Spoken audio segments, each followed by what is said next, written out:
Hello, good afternoon, everybody. I'm gonna give it a second for some people to get on. I kind of jumped on here last second, so most people don't know that I'm here. So forgive me while I do that. In the meantime, welcome to The Reason We Learn. I'm Deb Philman, your host. This is a channel where I talk about all things related to education. Today, what I'm going to be doing is doing a rundown kind of spontaneously through some of the major issues that are going on in education this week, things that I follow on Twitter. I know most of you, or I should say many of you, I don't know about most, are not on Twitter. And so you might be missing these things. You're not going to see these stories covered in the mainstream media. And unless you are diving in, reading the education press or immersing yourself in doing, Google searches for days to find out about these things, you're literally going to miss them. So I hope that's not the case. And that you are able to see some of the stuff, but my guess is not. I'm not seeing these things in, major news, or if you see it, you'll see it framed in a negative light for parents who are concerned about their kids. You're just a domestic terrorist, and if you speak up, that's your problem. So, if you wouldn't mind liking this video, sharing the video out to concerned parents who want to know what's going on in education lately, that would be great.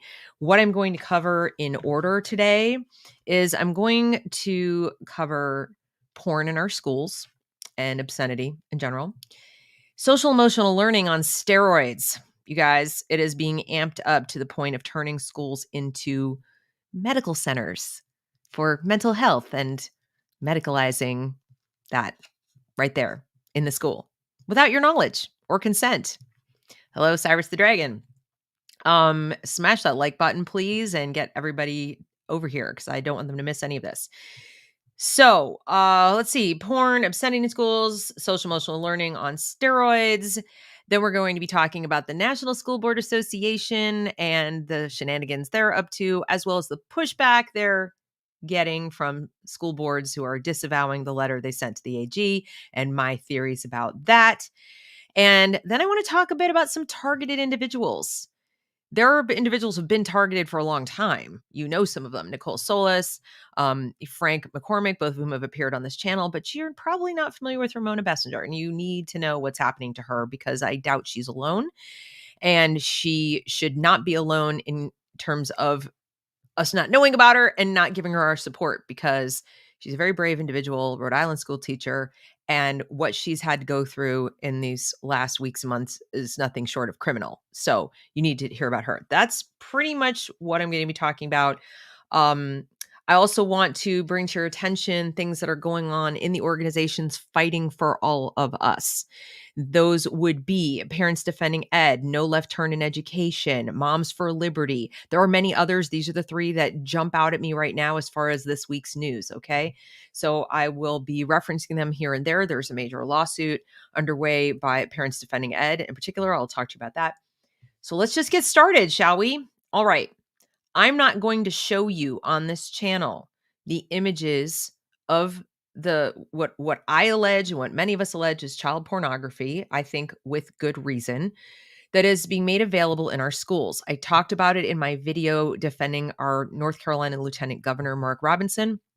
He has seen it here in North Carolina. Nicole has seen it in Rhode Island. Other people have seen it in other states, New Jersey, Virginia, et cetera, and so forth.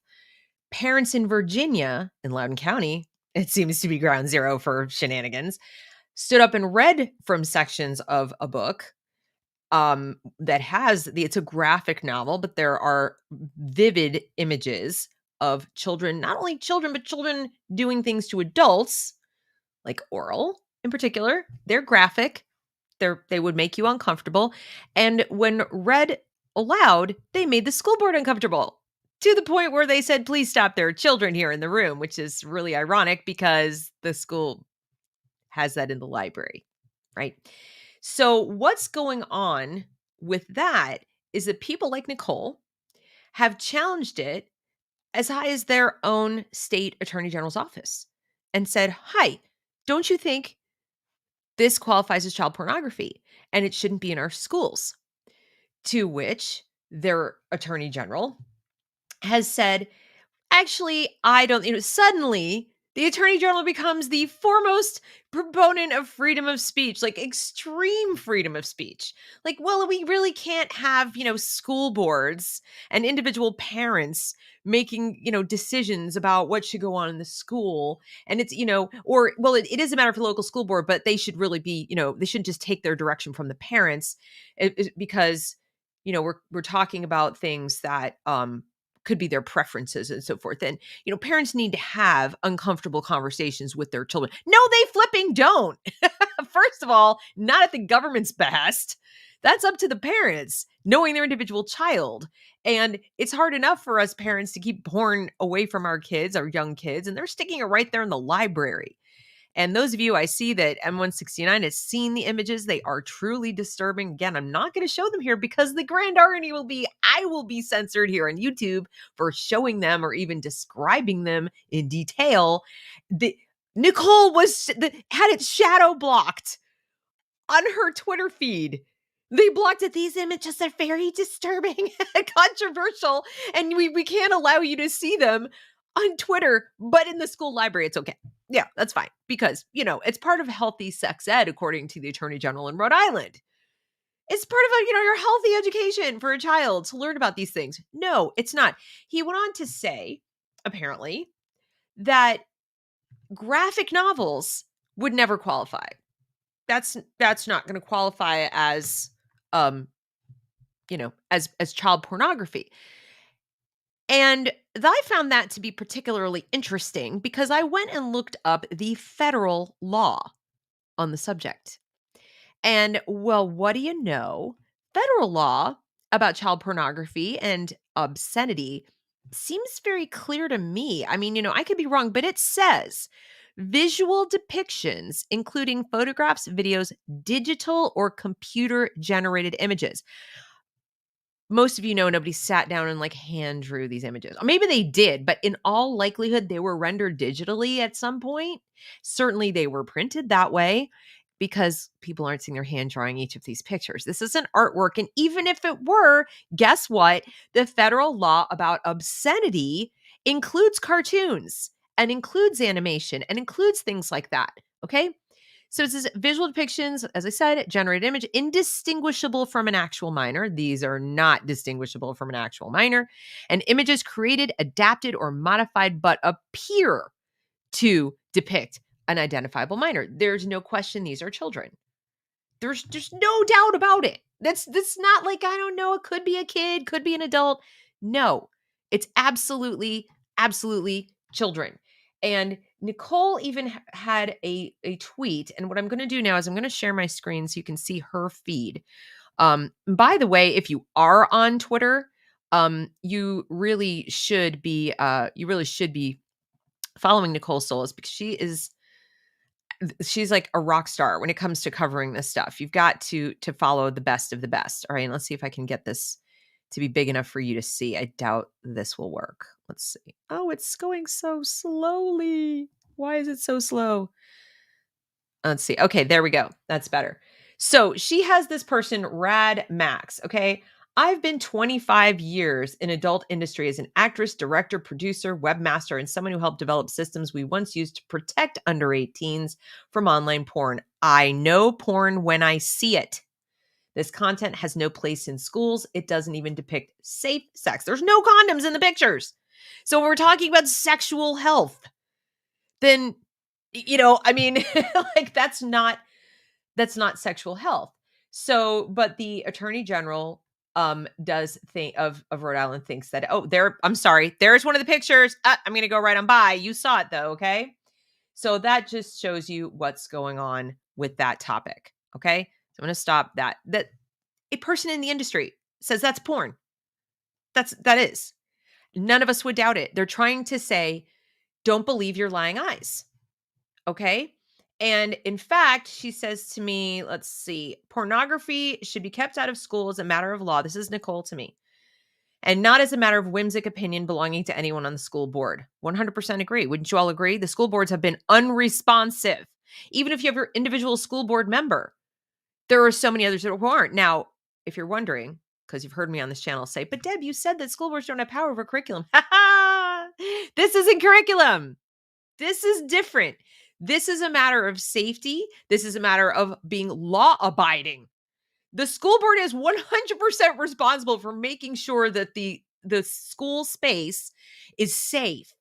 Okay? And that's why they have control over vaccine and mask policy and all those other policies. Okay? That's why it's their jurisdiction.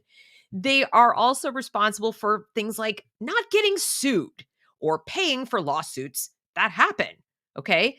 If you're violating the law, or you're certainly violating the standards of 90% of the parents, and you put a child potentially at risk of actual psychological harm or damage or possibly sexual assault, you're making the school district liable. So yeah, they have a say in it. But he doesn't think, so he thinks they should have a say. But I agree with Nicole. They shouldn't be the arbiter of what is obscene and not obscene. The law does that. Just because the attorney general says, yeah, I don't feel like it. Nope, I think it's fine. He doesn't get to say that. He's now in violation of federal law, in my opinion. I'm not a lawyer. Somebody will probably come on and, discredit me and say, you don't know what you're talking about. Okay, go read the statutes for yourself. Go and Google federal law concerning child pornography, federal law concerning obscenity. Just those two things. What is not protected by the First Amendment? Because those two things are not protected by the First Amendment.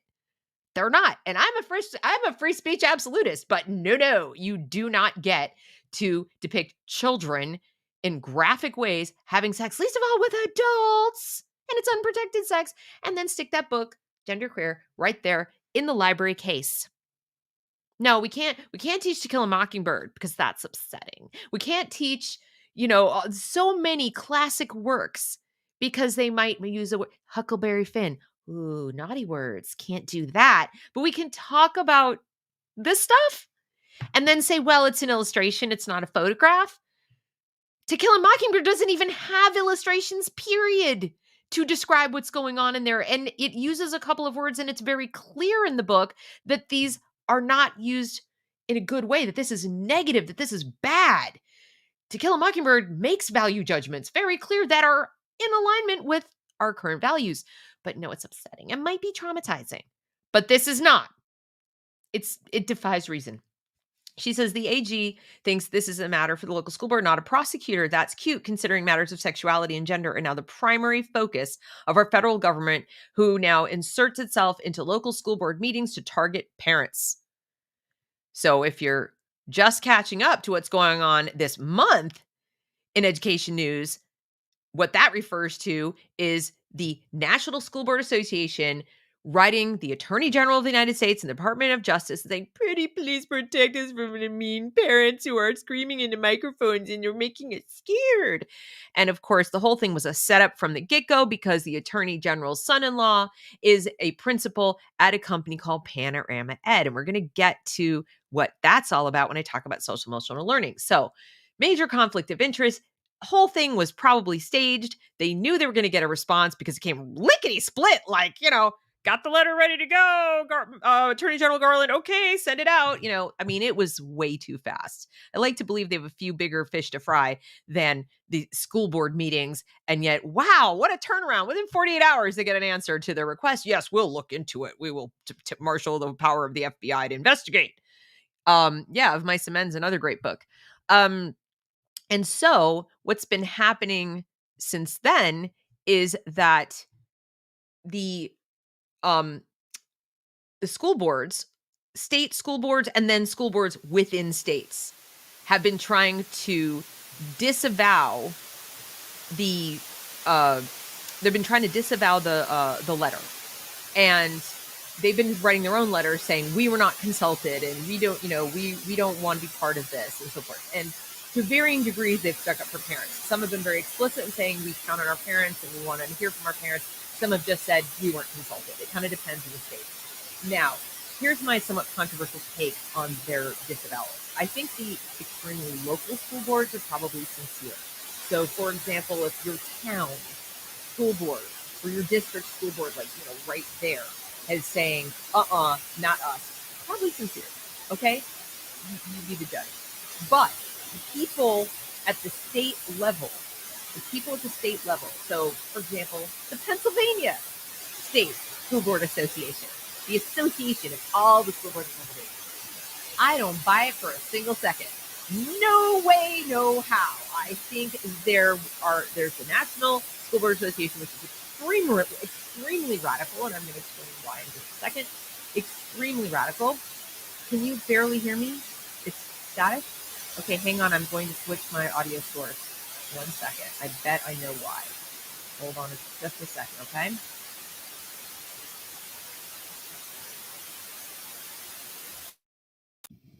Is that... Wait a minute, not the mic. Hold on a second.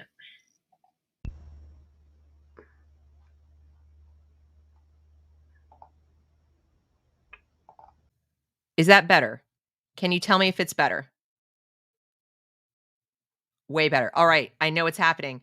I was trying to run loopback to create another audio source because I wanted to play a video for you and have you hear the video off my computer. Clearly, that's not going to work. So I am sorry. Has it always been this way, or did it suddenly get that way? Anyone who's been on from the beginning, was it like that the whole time that I've been talking, or just now? Oh my gosh. Okay, well, at least it's fixed. I hope it wasn't like that the whole time. No, it was sudden. I think I know why. They had me using like a trial version and they didn't say like don't use it. Okay, good enough. I now know you have to pay. All right. So, getting back to what I was saying. All right, good. Just 30 seconds, that's fine. So, the National School Board Association is extremely radical. They work hand in glove with the unions, and I'm not surprised that they decided to just go whole hog and let's punish these parents. Let's shut them up. Individual state school board associations vary in how radical they are. One like Pennsylvania is pretty radical, but probably wasn't quite ready to have it be known, that they wanted to, go like that to the parents. So what I envisioned happened was they were like, oh my gosh, they went too soon. And we're not quite ready to deal with any blowback yet. Sorry, you know how it is within even the Democratic Party. There are some people who are like hard left. Let's go all the way and let's go with ban gasoline cars. And then there are other people going, I don't think we're quite ready for it. I want that, but not just that. That's what I think is going on with a lot of them.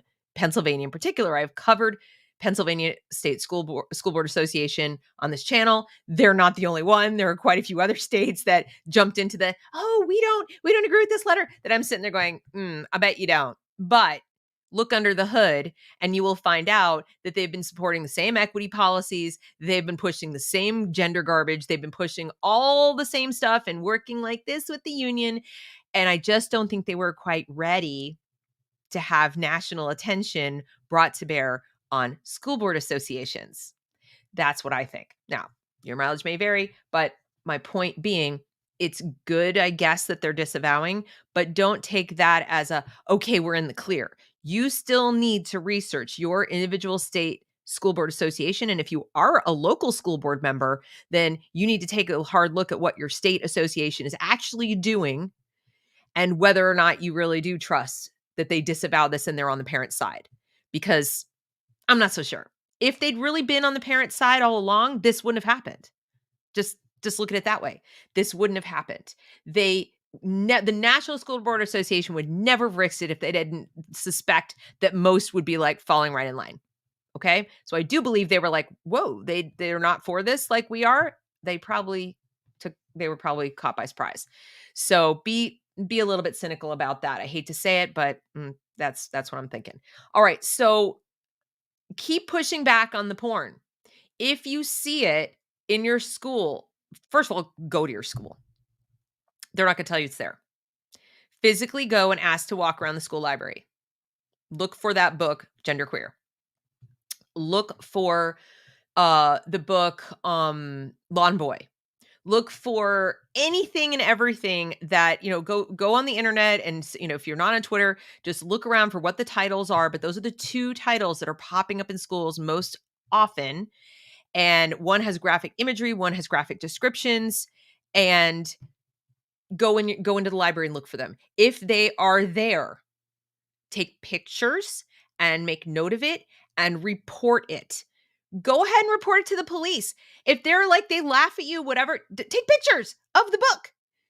And wow, Watch them laugh. Go ahead. Get them on record laughing or get them on record saying we don't deal with this, but file the report anyway. This is illegal. They can sit there and pretend that it's not, but it is. George is another, Lisa's telling me. Okay. So if any of you know of any other titles to like throw into the comments, but go look for this stuff. Sometimes it will be right up there in the case because they're very proud of this stuff. Other times they'll hide it. Lately, what they've been doing is taking it out and kind of tucking it away or putting it on the shelf because they know that scrutiny is on them and then they're putting it back. Ask to look in the classroom. Ask your kids. This is appearing mostly 6th grade and up. Obviously, colossally inappropriate in 6th, 7th, and 8th grade, but it's still not appropriate in high school. They're still minors. And because it's child porn, it's inappropriate, period. You wouldn't want this in a college class. This is not appropriate.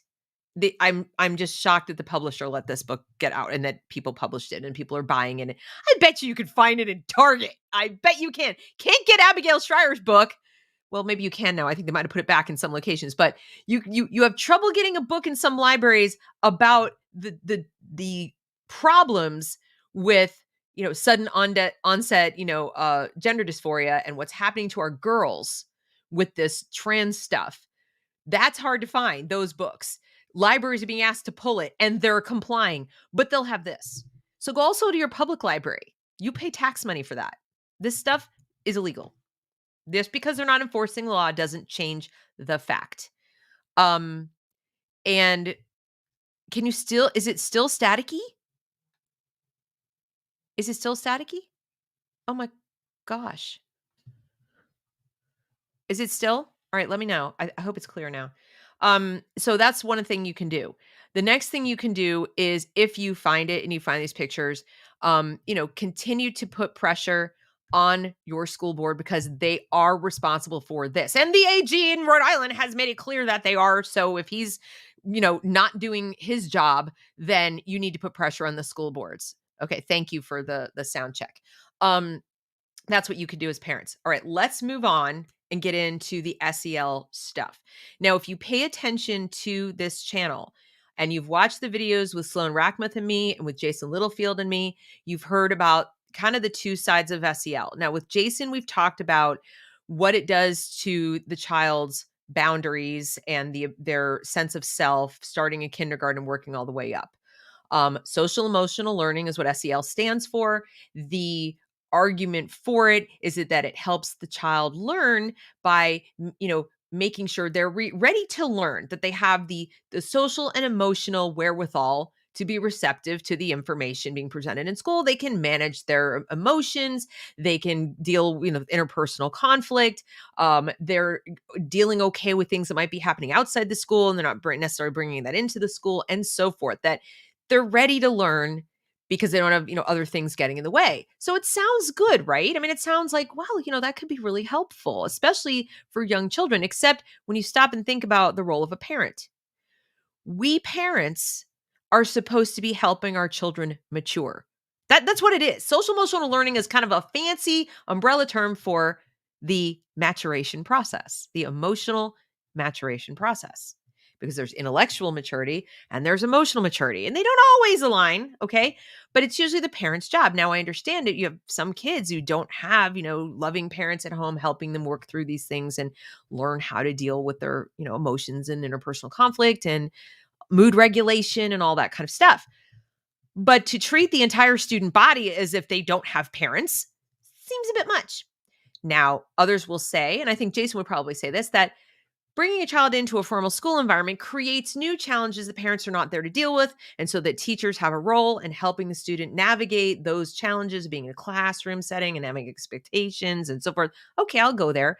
But what started as a good idea to be dealt with, as it came up, or to give kids strategies as they needed them, has become this blanket thing that all students need it all the time in every academic subject. And by the way, it's not just for that individual student's growth.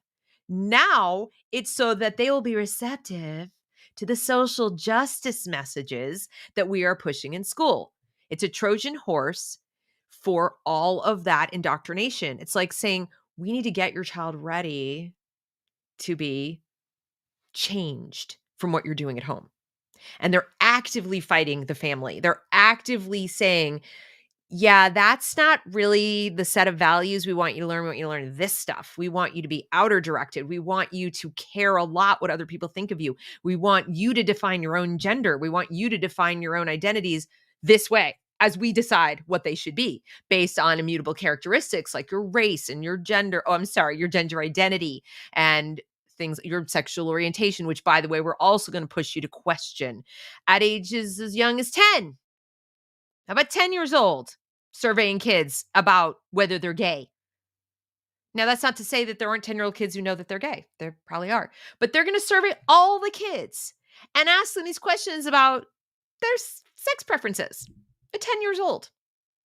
There are surveys doing that. I can show you examples.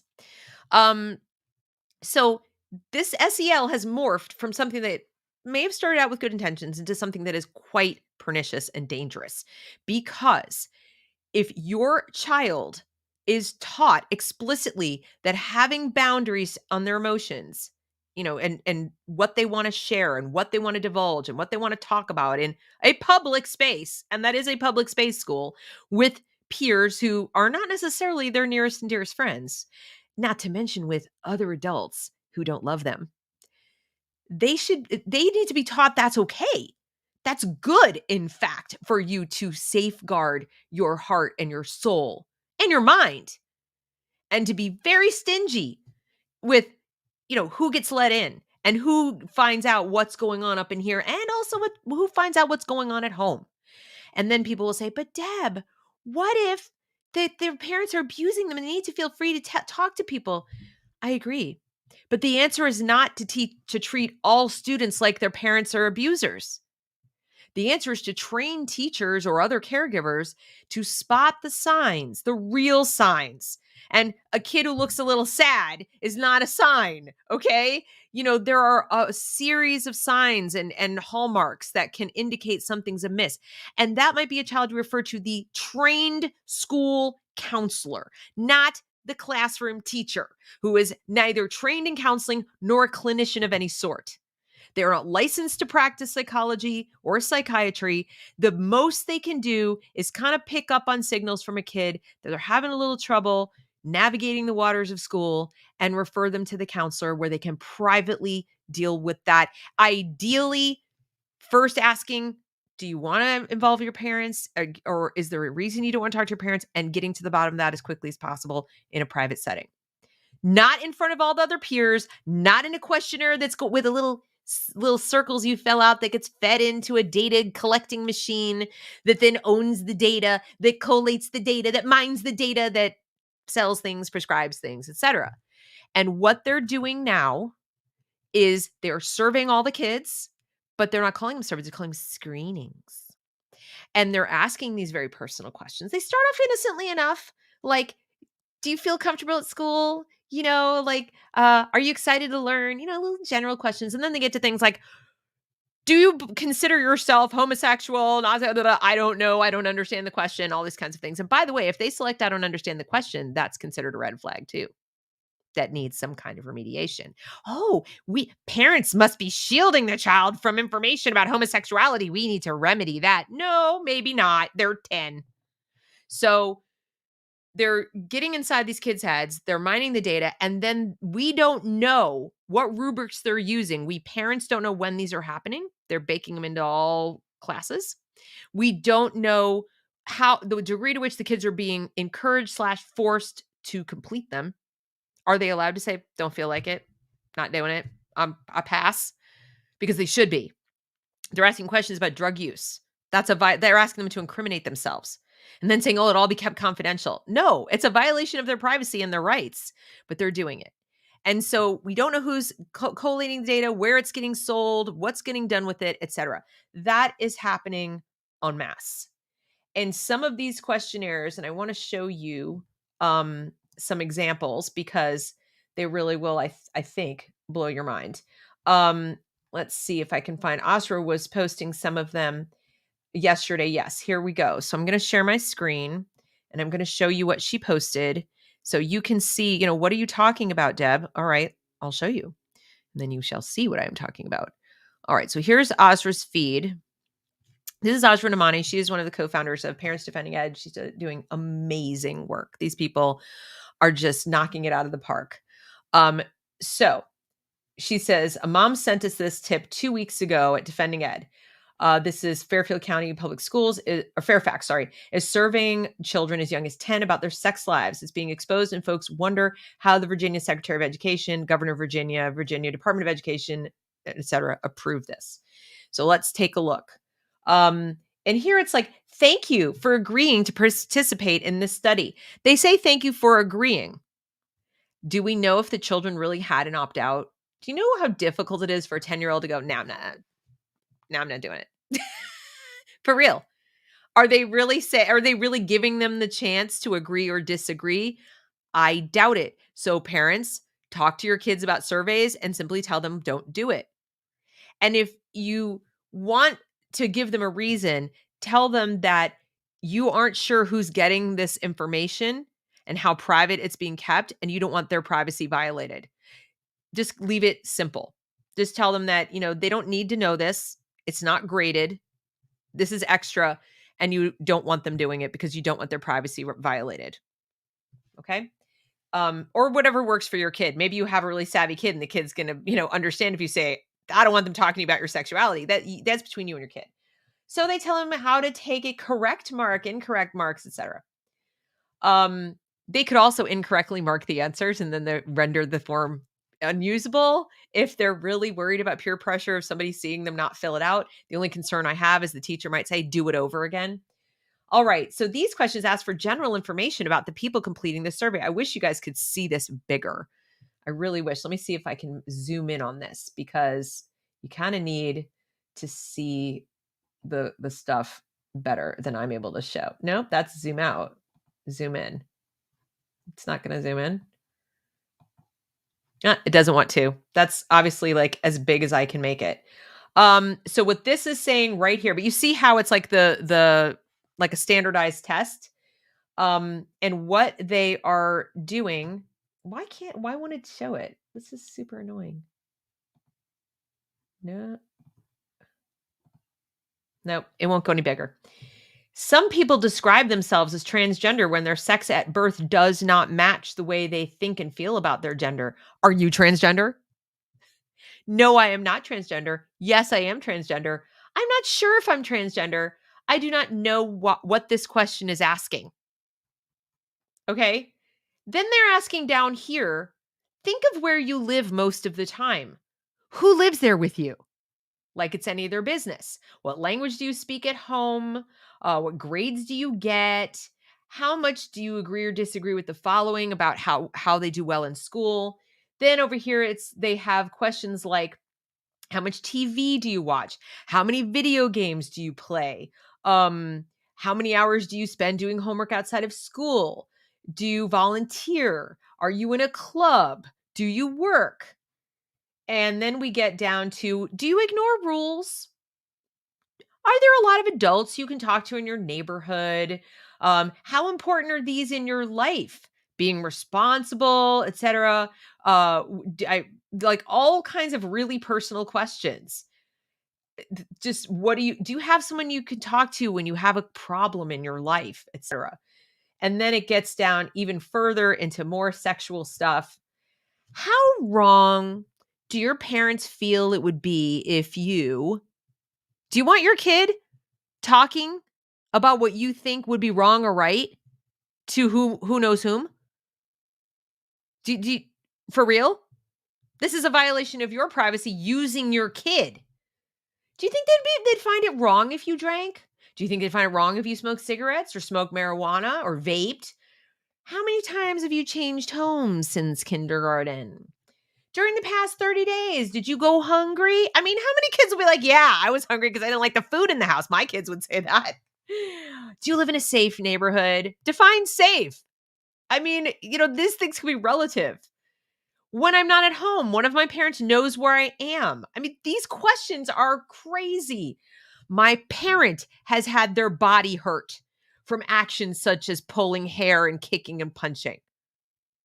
My parent, they're talking about the parents using the children. They're using your kids to spy on you, straight up. Okay. And then we've got more about being bullied. Have you ever carried a weapon on campus? Have you done any drugs? Have you ever said anything bad about someone's culture? How many days you text or email, et cetera, et cetera, et cetera. And look how long it is. Look how long this thing is. Even if the kid whizzes through this, just reading and understanding these really complicated opinion questions, questions about the family, you know, how old were you when you first belonged to a gang? Are you dating? Have you had sex? They're giving this to 10-year-olds. 10-year-olds. Okay? So, I mean, this is the kind of stuff that's going on. And how many people have you had sexual intercourse with? Have you ever had oral sex? Look how long this is. How honest were you when taking this survey? Well, gee, if I lied all the way through, I'm certainly not going to tell you now that I lied. And then how old are you and what grade are you in? This is absolutely obscene. It's just obscene. I hope that is clear. Okay. And so why do I care how long this thing is when, all the other things to care about? Because on top of all of this obscenity that they're putting in front of your kids and prying into your life and your child's life, when do they learn to read, do math, science, learn history?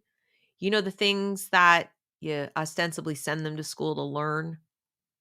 And the reason that's important is that, it, they're not learning it. We know from the nation's report card that we've got to focus on the academic achievement, the learning loss. There's been how much learning loss over the past year or 18 months alone?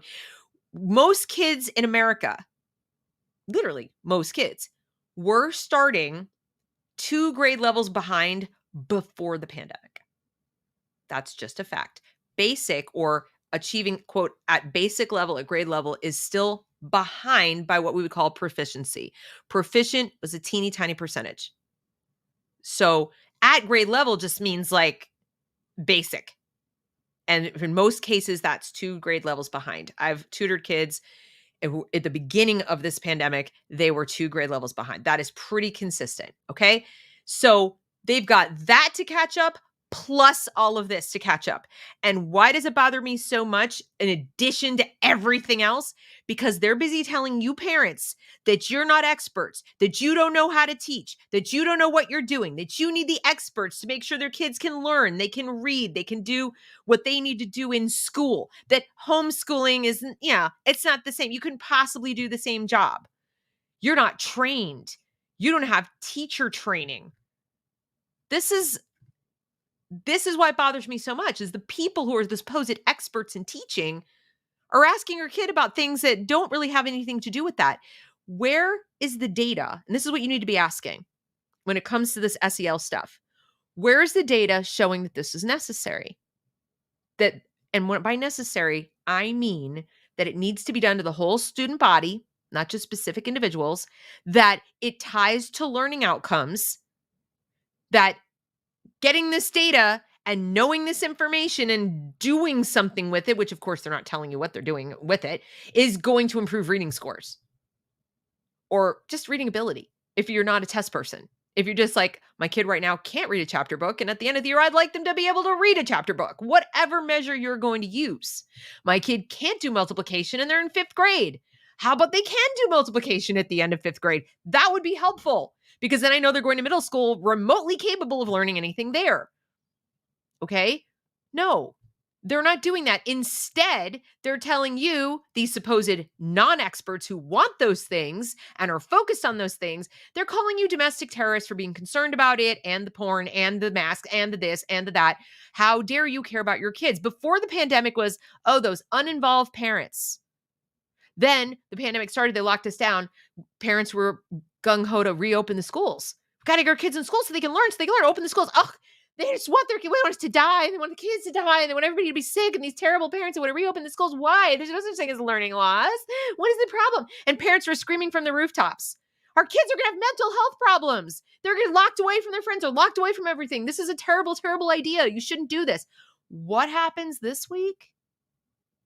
What do you think happens this week?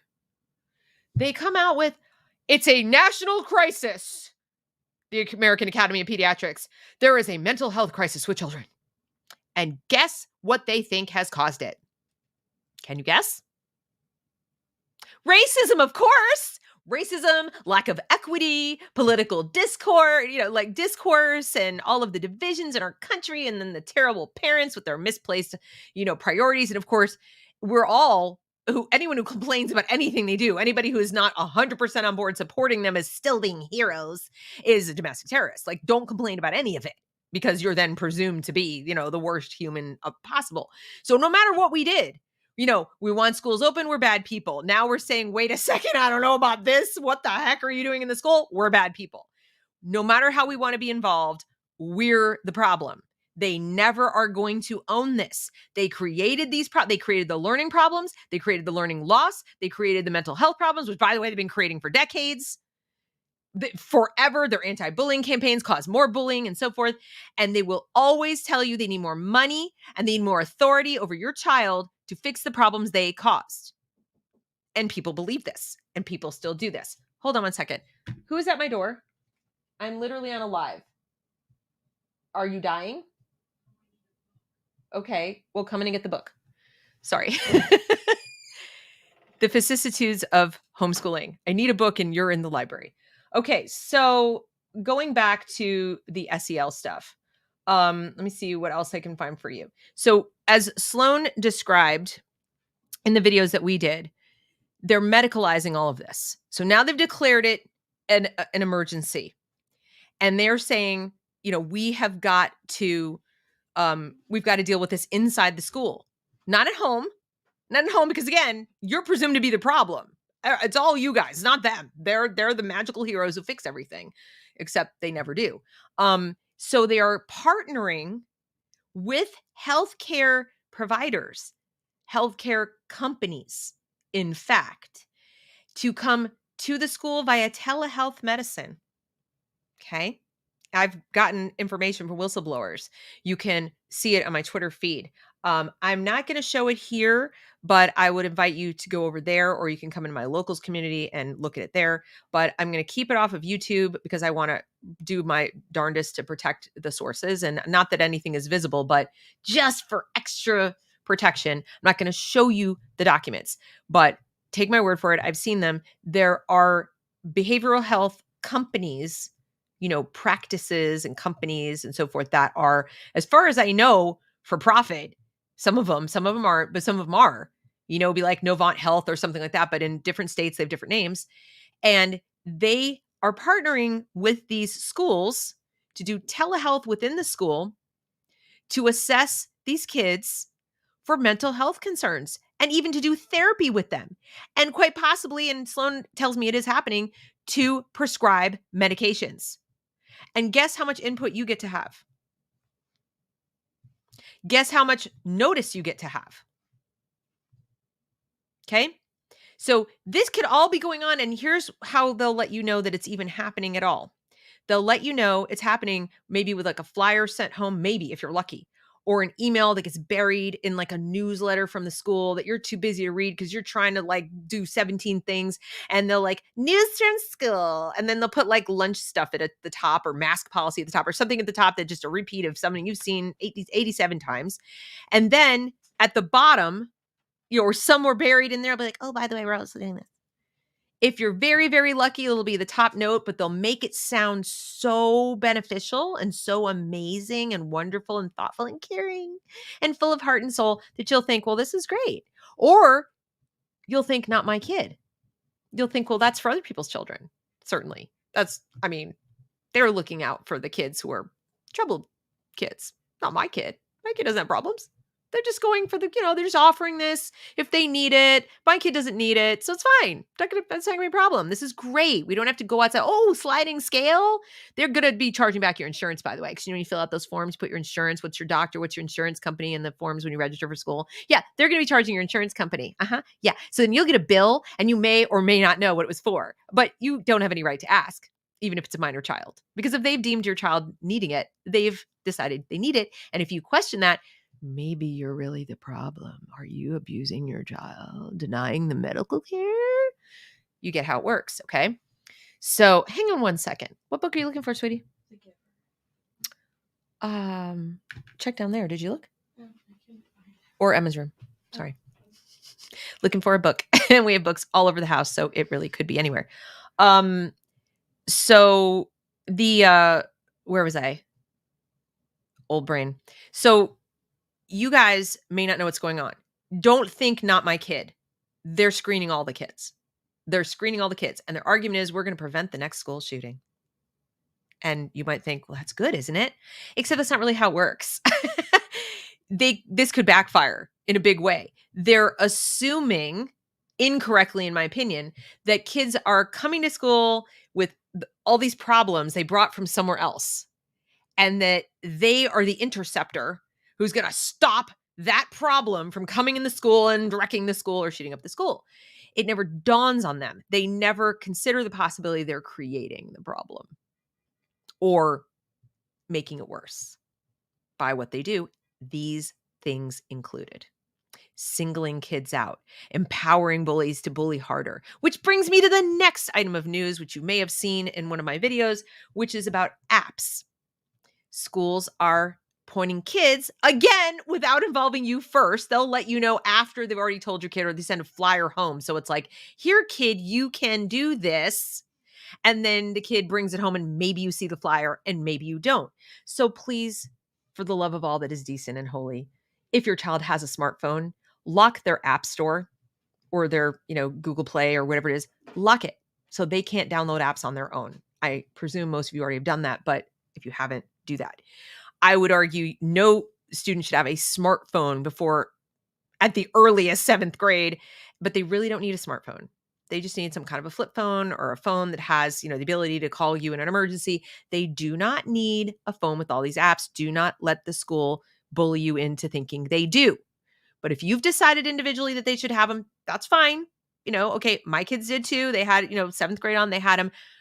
But lockdown, like app store lockdown, all kinds of things locked down like crazy. So it barely functions. It's anything more than that. And that was only because I had trouble finding the stupid flip phones. But you've got to lock it down, because if school says download the app and they're inclined to do it, now have the power in their hands to report on and on who knows whom. And again, we don't know where that data is going. It's going to the school, but we don't know if you're ever going to be notified. We don't know if the police will ever be notified if they talk about crimes like gun, weapons possession or actual physical violence, things like that. Cyberbullying is a crime. All right. Dealing drugs is a crime. These kinds of things are crimes. The police should be notified. But we already know what happens when schools get a hold of information like this. They are disinclined to let the police know. And in some states, they're allowed to not report things that are classified as misdemeanors. We know that's true in Virginia and lots of other states, Florida in particular. A lot of them have these Obama-era policies where they're so afraid to suspend kids because of equity that they actually work with the police to not arrest. So even when the kids are, have done things off campus, please don't arrest them because, that was the Florida shooter. Should have been arrested like 3 different times. Don't arrest, because if you arrest, they'll probably drop out of school. If they drop out of school, that boosts up our suspension numbers, or our dropout numbers. And then that gets us in trouble with our federal money. It all goes back to the money. So they're trying to keep this all in-house and keep it, hidden from you and everybody else. So they don't have to own the fact that they're a hotbed of this kind of activity. They want to still be able to blame it on out there. So the kid might have this app now to do all this bullying, further bullying of other kids. I found out after I did that video about the Stop app, which they're using in New Jersey, there's been an app in Colorado for years. And I think it's called Safe to Tell. And this apparently has been used in their districts for a long, long time, not since Columbine, literally, but because of Columbine. For years now. I didn't know about it. Did you know about it? Do you know if your district has one like this that the kids have been downloading and using? Do you know what happens to the data? Do you know what happens to the reports? Who holds it? Who gets the report in the school? And when do they notify parents? These are questions you should be asking your school boards. So find out, first of all, if there's an app that's being downloaded. And, like I said, about the surveys, You want full transparency. What are you giving my kid in class supposedly to take home that involves the private property that I pay for, the phone, and what's happening to the data that, because once you install an app on your phone, it's a two-way street, that communication. They can look at everything your kid's doing on the phone if they so choose. You have no idea.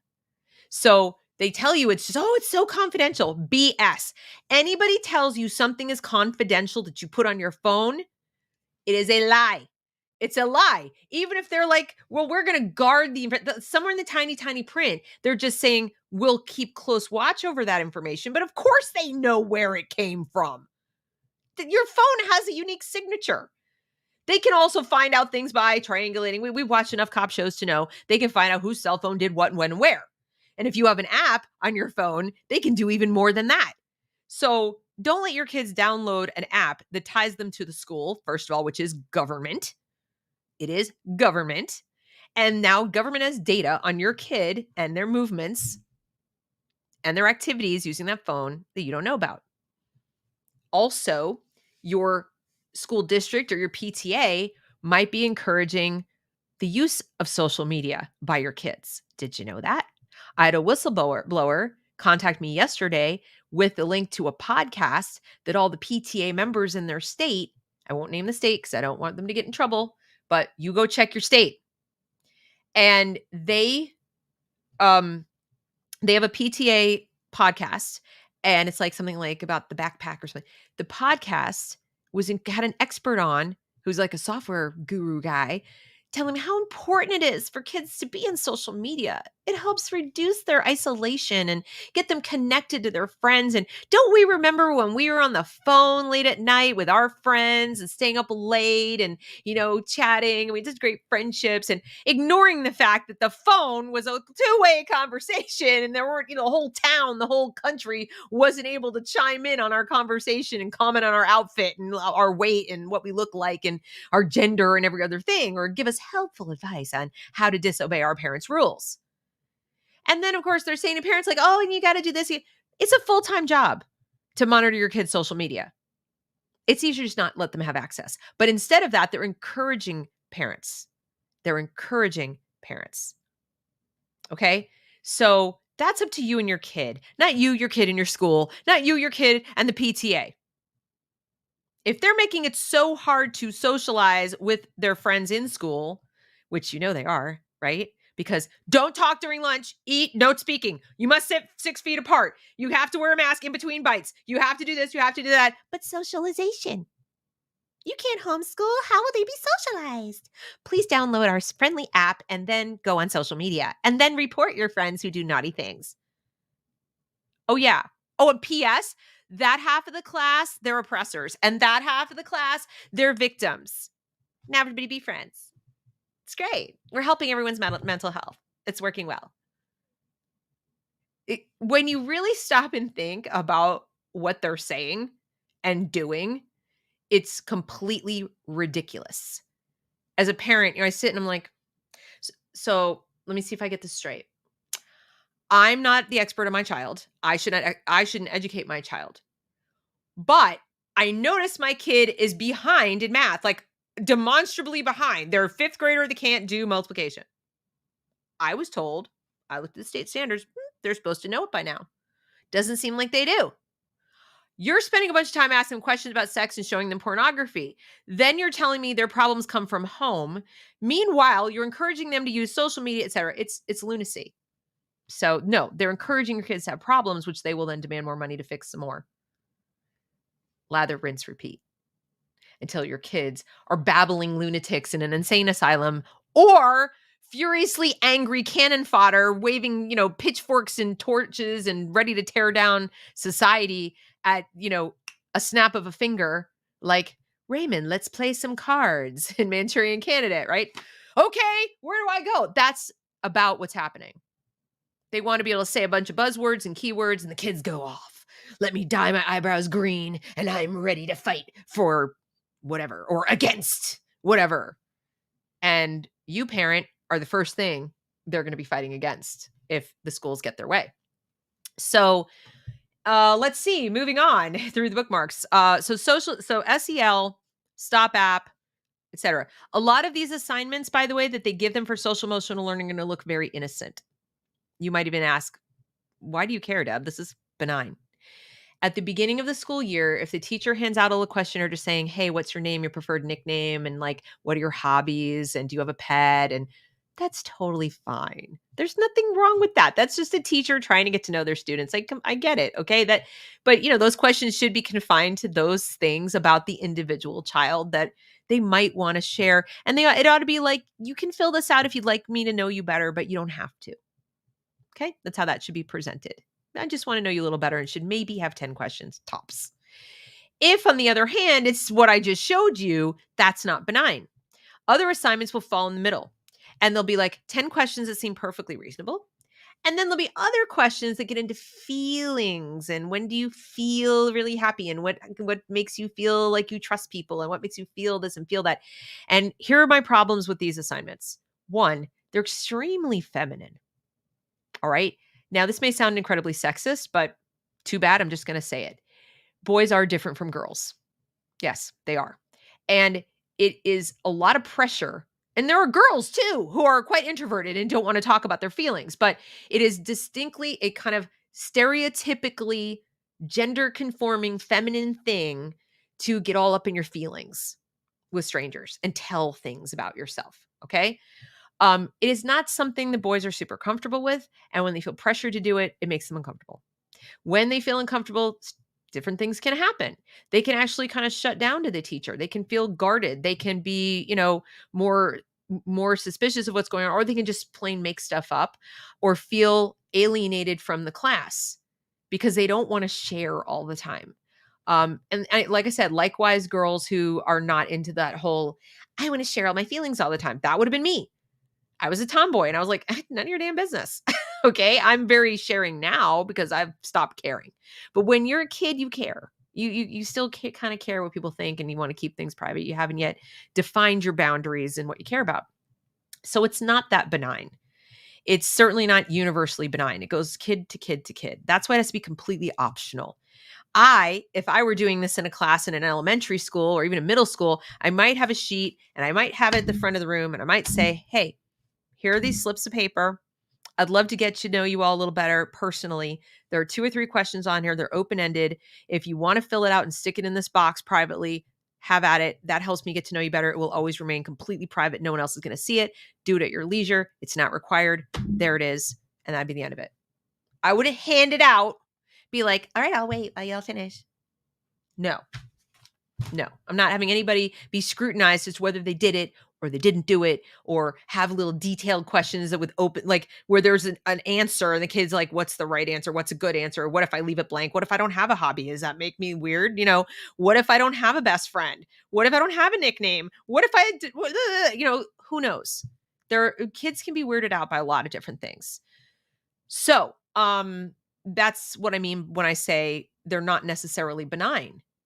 And they're certainly not benign on top of all this other stuff. Kids need to go to school and learn what they're there to learn. And the boundary between home and school needs to be much more clearly defined. And it's not. All right. So moving on, I talked to you about the National School Board Association already a little bit, but what I didn't mention to you is that they are now claiming to own the, let me find it here. Okay. They claim to own the rules in place at public schools, the School Board Association. So let me bring this up. Okay. Let me find this one here. Okay. So what you're looking at now is School Board Association now claims to own the rules in place at public schools, alleging potential copyright infringement against those who would break away from its radical politics. So this is, let's see if I have, this article over here should switch over. It's not switching over. Okay. So what it's about is that if a school board, we were talking about local school boards, state school board associations, etc. If your local school board says, we don't want to do that, we don't want to do this curriculum that we think is wrong, which is why you elected them, which is why, I don't mean curriculum, like we want to have these standards or whatever, or we want to get rid of the porn in the school as an example, or we want to get rid of the transgender bathroom policy because they don't do curriculum in most cases. But they're still all under the radical political agenda. If one of the Arizona school boards doesn't want to do it, if you elected people who are like, we're not doing that crap, the state school board association is saying, you don't get to make that choice. We own that. Okay. So it says, this is by Matt Bienerberg. The educational leaders around the country are disavowing the National School Boards Association inflammatory claim that the parents of school children are perpetrating a form of domestic terrorism just for daring to stand up to the rise of politicized curriculum, et cetera. And then it says the Arizona School Boards Association has implemented tactics such as declaring legal ownership over school districts' publicly adopted governing policies and alleging potential copyright infringement against member districts who would break away from the ASBA, coercing member districts into continued financial submission, even when they wish to cease supporting an increasingly radicalized political agenda. So if you're not familiar with how these work, is the state association handles sort of training for the school board members who are elected to local district school boards. And they have materials that they use for that training. And some of these local school boards are like, we'll do our own, and we want to do our own, or we're just going to use the basic training that is, about open meeting laws or whatever, but we are not going to continue to support you and financially pay into these organizations, which are member supported, because you're off a cliff here with this radical stuff. And they're saying, you can't do that. You can't leave. You have to continue to pay us. You don't have autonomy as the local school board. Okay. That Arizona is the first one I've seen do that. Others may follow suit, but that kind of gives you a window into why I think the state associations that are disavowing the national one are trying to kind of like rein it in so they don't lose their members. Because if those local district members stop paying or stop being part of the state association, they lose millions of dollars. They lose all the membership money. They're 100% member funded, kind of like unions. It's like a union for school boards. So if the local school boards are like, we don't want to be in your union anymore, they start to behave just like the teachers' unions. And they work with teachers' unions because they want everybody to be on the same page and supporting the same things, because they've figured out that's how they protect the dollars coming in. That the majority follows what the majority wants, what the majority does, and the majority do whatever the school board says, etc. So it's completely, I would agree, toss the materials in the garbage, make up your own. It's not that hard to learn open meeting law. It's not that hard to figure out some training materials, scramble and put it together. I'm sure y'all can do it. Your local school board doesn't need to be in the school board association. It is voluntary. If you go check the state school board association for your state, they'll all say, we're, voluntary membership of blah, blah, blah, blah, blah. And our member support, we have 98%, membership, or school boards are 99% of the school boards are members of our organization. Well, that sort of leaves room for some to not be, doesn't it? So if they try to pull this in your state, they shouldn't be doing it in Arizona. But if they try to pull this, you, the parents, support your local school board in pulling away. In fact, I would take it a step farther and I would say, ask them to pull away from the state board association, demand to know what the value is, because the money they're spending to join this association, since these are volunteer members, they're not using their money. They're probably using district money to be members. So it's a giant money laundering operation for one set of ideas, one radical set of ideas. So you need to know about that. And then I want to talk about these targeted individuals. You may or may not know that Nicole was sued by the NEA because she did these FOIA requests for her district. And even though at first the school board was going to sue her and they backed down because she asked so many questions. There's so many. There's so many. It's just so hard for us to answer all these questions. Meanwhile, they could have answered any subset of them, but they were just freaking out about all of it. So they were going to sue her. Then they realized that would be a really bad idea. But the NEA then sued because they claim that if Nicole gets answers to these questions, that their members are going to be targeted and they might be harassed and their privacy will be violated and bad things. So they want to sue her. So she's represented by the Goldwater Institute, and the NEA objected to her attorney's motion for summary judgment. They're like, let's just do a summary judgment. Let's not take this to court. Let's just end this, not take it all the way. Okay? They said no. So apparently no. They want to take it all the way. They are going to continue this, and I really think she's right. They are going to lose big. They're going to lose big. Their argument basically is against transparency, straight up.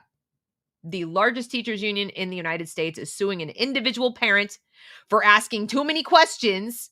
And their position is she shouldn't be allowed to do that because teachers might get hurt in some kind of way because she knows stuff. And they're willing to go all the way. And that's using their members' money. That's using the dues money that their members pay. They're going to continue with this. I'm getting the popcorn ready myself because this is going to be epic. So they're suing her. Then you have Frank McCormick. Frank McCormick, who has been on this channel, is a favorite here. He is a history, civics, government teacher out in Illinois. He has been very bold and outspoken because he's still working. And I can't, that's why I wanted to play you the sound, but I can't. And he's just continuing to talk and continue to fight back on his Twitter, which is Chalkboard Heresy. He also has a YouTube channel. It doesn't update as often as he does the Twitter, so I encourage you to follow him on Twitter. And he says, last night I received a message from a colleague and union representative threatening to disclose private details about me for being a teacher speaking out against ideological indoctrination in education. I have decided to speak publicly about what happened. So he's getting out ahead of it. This is the text he was sent. I think the status of your mental health is out of the bag. If you want to keep it secret, you should read and listen to your post from the perspective of a mother of a Black daughter. Please don't send me any other messages. And he said, I won't be intimidated. And he got out ahead of it. And here he is on Twitter telling us all what happened. He, like many other people, has in his life battled depression. So have I. So have many people. It's a temporary thing. You battle it, you get help, you move on, whatever. It does not impact your daily life unless, you aren't getting help. And it's not a permanent thing. Contrary to the social justice, victim Olympics PR, the people who put it in their bio as, oh, I have BPD, I have this, I have that. Oh, like it's permanent. Well, that one might be. But having depression doesn't have to be permanent. It's not all of who you are. So, okay. They found that out. Big whoop. Now they're saying, consider the perspective of a mother of a Black daughter. What does that have to do with anything? And what about the perspective? Keisha King was on here the other day. She has a daughter. I think she has two. And her perspective is get the heck out. Mass exodus from schools. She doesn't want her children learning this garbage. She doesn't want them learning racial essentialism. She doesn't want them seeing porn. She doesn't want any of this for her kids. So there's Frank. He's being very brave. And we need to support teachers like him. So for that matter is Ramona Messenger. If you aren't familiar with her, this is a teacher who has been she was put in the teacher lounge in the freezing cold, unheated teacher lounge for an entire day and told to stay there. Like, presumably, if you leave, now we're not going to pay you kind of thing. All right. Well, what was the precursor to that? She, like Frank, has been outspoken about against critical race theory in the classroom, against this kind of explicit sexual stuff, against pronouns. Here she's showing the list of pronouns that Providence Schools wants teachers to use. Zir and Zim and vis and all kinds of non-English pronouns. I've talked about that on this channel. It's nuts. But what is really crazy is the violent threats that she has been subjected to. Her students in her school have gone into her classroom, and I'm trying to find the picture where it is. And because she is a whistleblower, okay? And she's been showing, for example, the porn that's appearing. And they went into her classroom and wrote all over her board. There's another book, Sex Plus, wrote all over her whiteboard horrible, horrible things. And here it is on legal insurrection. Look at this. Pack your bags, fire her, etc. Bye-bye. How do you say goodbye? You best be leaving. You mad? All this kind of stuff. And then she was outside at recess and was surrounded by students, like physically surrounded by students, teenagers, menacing her, saying horrible things to her like this and worse. What do you think the school did? Nothing. What do you think her colleagues did? Nothing. So next time, somebody tells you what heroes teachers are, think of Ramona and Frank, not of just random teacher who calls himself teacher. Because unless they're sticking up for kids, unless they're sticking up for teaching, viewpoint diversity and not teaching racial essentialism and not teaching gender theory in the classroom and using crazy numbers of pronouns and all that, then I wouldn't exactly call them a hero, because they're not a hero. And she was relegated to this freezing cold classroom and kept there all day, and somebody had to bring her a blanket, like for real. They're just trying to get her to quit, I guess. And she's not going to, just like Frank. They're going to have to fire them. And here's what we know is it's actually very difficult to fire. It's difficult to fire bad teachers, but it's certainly more difficult to fire good teachers. They've not done anything wrong. They're not in any way in violation of their contracts. They're not doing anything wrong as far as teaching. Their students are physically threatening them, which now makes them liable if something happens to her and they didn't do anything to stop this. This is the kind of risk that districts are taking with guess whose money? Yours. On top of which, they are your district. I mean, this is in Rhode Island, but I can almost guarantee this kind of stuff is happening around the country in other districts, and you just aren't necessarily hearing about it because the teacher is afraid to speak up.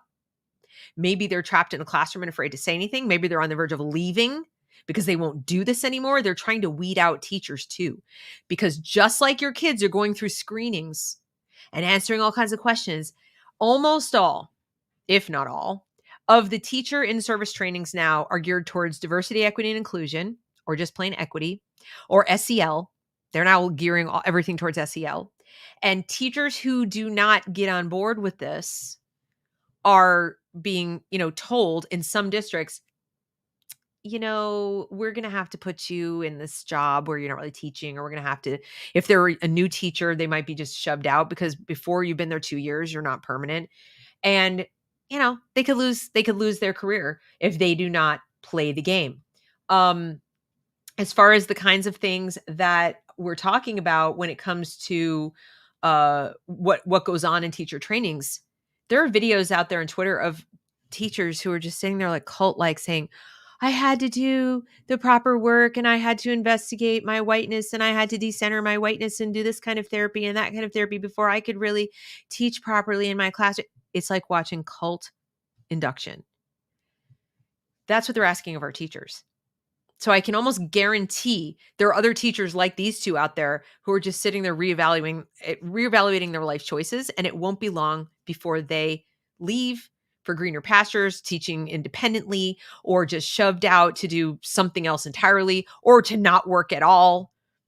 I went into a completely different line of work because I was like, I'm not doing this anymore. And that was in 1992. So I just wasn't having it. And that was around reading. That was around science of reading for the most part, and not tracking the kids appropriately for math because I felt like, we can't, they're not learning. This is crazy. And then I was told, well, you're making people look bad because you're doing things differently in your classroom and we can't have that. So I left. So teachers are probably leaving or shoved out every single day. TT says, yep, shoved out 1 month before the 2-year mark. So I'm going to start to wrap this up. Before we go, I do want to quickly talk about another lawsuit, a good news story, a lawsuit that is happening. I mentioned it at the beginning of this broadcast. The Parents Defending Ed is bringing a lawsuit um, against Wellesley Public Schools. The parents are suing over policies that segregate students and chill speech. I'm going to bring this up and show it to you real quick. All right. So let's see. Where is the article? Okay. Here is woke at Wellesley Public Schools. So what's happening is critical race theory dominates college campuses these days, but parents are fighting its spread in K-12. 3 Massachusetts families are suing Wellesley Public Schools over woke policies they say violate their children's rights. Nearly 7 decades of Supreme Court precedent have made 2 things clear. Public schools cannot segregate students by race, and students do not abandon their First Amendment rights at the schoolhouse gate. So what has happened over there is that is exactly what they're doing. They've created healing spaces for Asian American community, and white teachers were kept out of there, and they've got other segregated spaces and segregated things that are going on, and they're saying, no, you can't do that. And they're quite correct. You can't segregate students by race or ethnicity. That is a violation of their civil rights, and they're suing. And similar to Gab's lawsuit, which is about compelled speech, this one's about segregation. These are lawsuits that should go all the way. They should hopefully not only win, but set precedent so that other school districts stop doing this because they're either afraid of lawsuits like this, or they're just flat out told you can't do this. It's against policy. Don't even attempt it. Okay. That's how it was since 1964, after we correctly got rid of segregation. They're like, you can't do it. And we obeyed the law for all this time. And now, unfortunately, it's making a comeback. So great job, Parents Defending Ed, and the parents who are filing this lawsuit. You can read this at the Wall Street Journal and the Boston Globe. Take a look at, this one is woke at Wellesley Public Schools. And then the Boston Globe story, I think, is something different. Let me find out what the name of it is for you, but you can look it up in the Boston Globe also about Wellesley Public Schools. But these are the kind of cases that need to happen and need to get support. So I'm assuming there's a way that you can donate over, go over to Parents Defending Ed. I don't know if you can donate directly to the case, but they might be already getting representation. I'm not sure. But as a plaintiff's case, just like Gabriella's pointed out, it's a lot harder to get support from public interest firms because they tend to want you to settle when you're the plaintiff. Okay, you're suing, they'll give you this money and they'll stop doing it here. So just settle out of court and just go away and shut up. And then no precedent is set. There's no judgment. If there's no judgment, they can just turn around and do it to someone else and hope they don't sue. Right? And maybe they'll pay out a dozen times. It's taxpayer money. They don't care. So in order for this to really go all the way, they need financial support. So as I said, I go check Parents Defending Ed's website. If you're not already following them and getting their newsletter, do that. Also, I would suggest you subscribe to the No Left Turn in Education website. There are multiple groups doing these things. They're all doing fantastic work and they're doing slightly different things. I know it's hard to support all of them, but I would say at least follow them. If not on social media, subscribe to their newsletters. You will get things like this right into your inbox. And while I might be putting myself out of a gig here because I come on and talk to you about it, you'll get it much more directly, and you don't have to depend on me to explain it correctly or, not make mistakes or have the time to bring it to you in a timely manner. So this is as much a call to action for you guys to follow the news sources that really are news, and that's these organizations, and to follow, if you don't follow them on social media, and to continue to focus on pushing back despite what the DOJ claims they're going to do. They can't really touch you. They really can't. As long as you are, using your freedom accordingly, according to the law, and you're not violating any laws, you're not doing anything wrong. Okay? You're not. And you have support. You may not realize it because maybe right in front of you in your town, you're seeing people getting threatened. You're seeing people getting pushed back. You see Ramona and you're like, oh my God, I don't want that to happen to me if you're a teacher.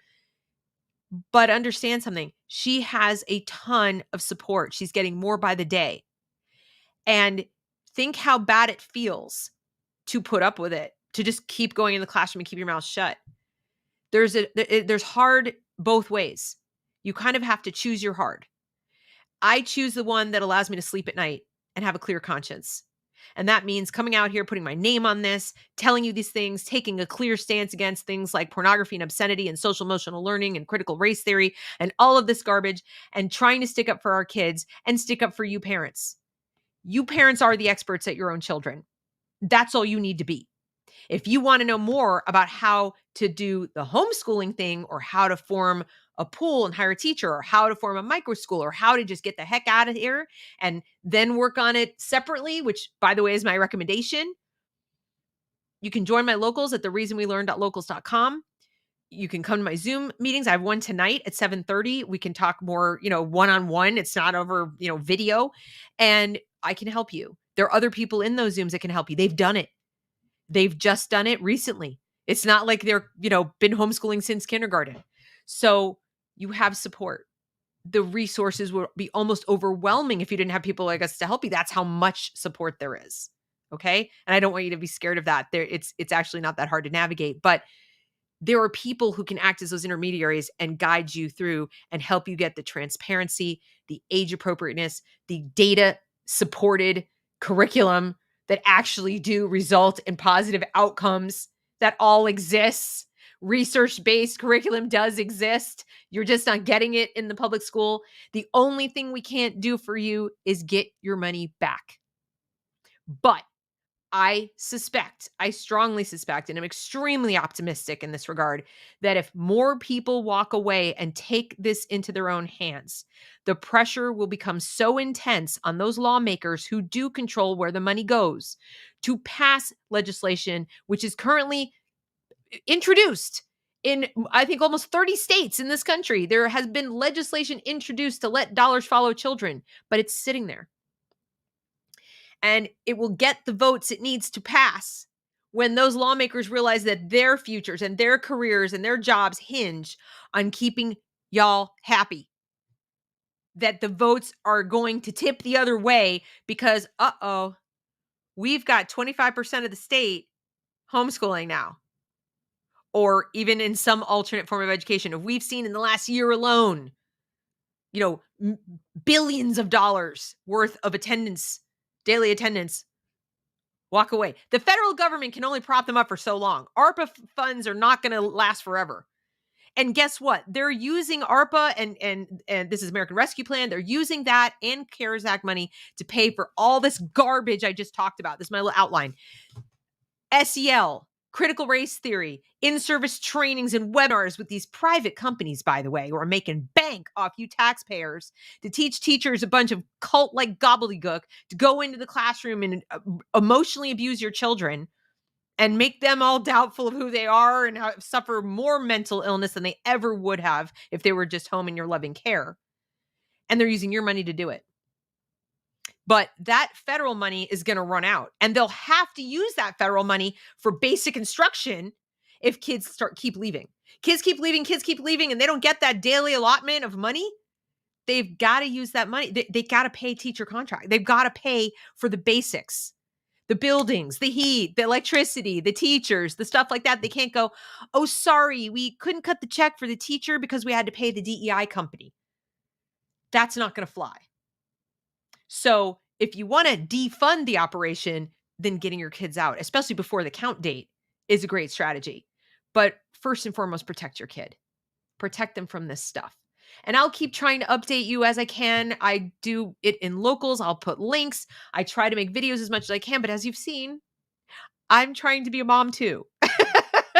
And I'm trying to, do all the things.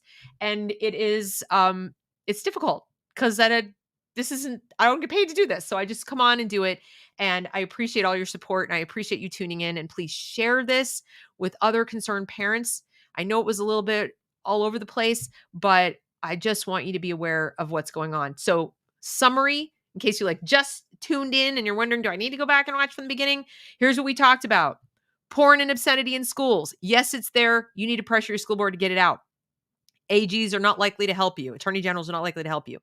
SEL has gone on steroids. Social emotional learning is now being medicalized, coming into your school via telehealth medicine. In districts around this country, they're using ARPA funds to do it. And you, the parent, are likely never going to know. So please don't take refuge in that. Well, that won't be my kid. That's for someone else's kid. They're screening all the kids using invasive screeners. Okay, they don't have to notify you or anything. They're even telling the kids to download apps so they can report on each other and report all their mental health stuff. And you may never know about that, so lock down the phone. The National School Board Association is still they're now suing school boards who are pulling out, claiming that they can't do that. Not the national, the certain state school boards are suing, saying they can't pull out. The National School Board Association is getting pushback from locals saying we didn't want to sign that letter, but don't you buy it. Look deeper. They're just trying to cover up so you won't hound them anymore. And then we have targeted individuals like Nicole, who's getting sued by the NEA, Nicole Solis, Ramona Messenger, who is getting pressured by her school district to resign. She's getting pressured by students who are egged on by lack of support from the administration. They feel like they can get away with anything, and they probably have teachers whispering in their ear too. That's the racist teacher. And Frank, of course, Mccormick, who is Chalkboard Heresy. Follow all of them. Give them support when you can. And please subscribe to Parents Defending Ed, No Left Turn in Education.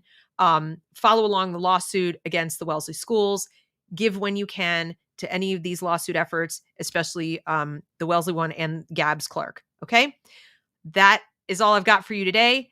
Thank you for coming. Thank you for listening. And I will see you later. Again, please come to the Zoom tonight. If you're a new member, you can jump on tonight, 7:30. The Locals community is the reason we learn.locals.com. Have a great afternoon, you guys.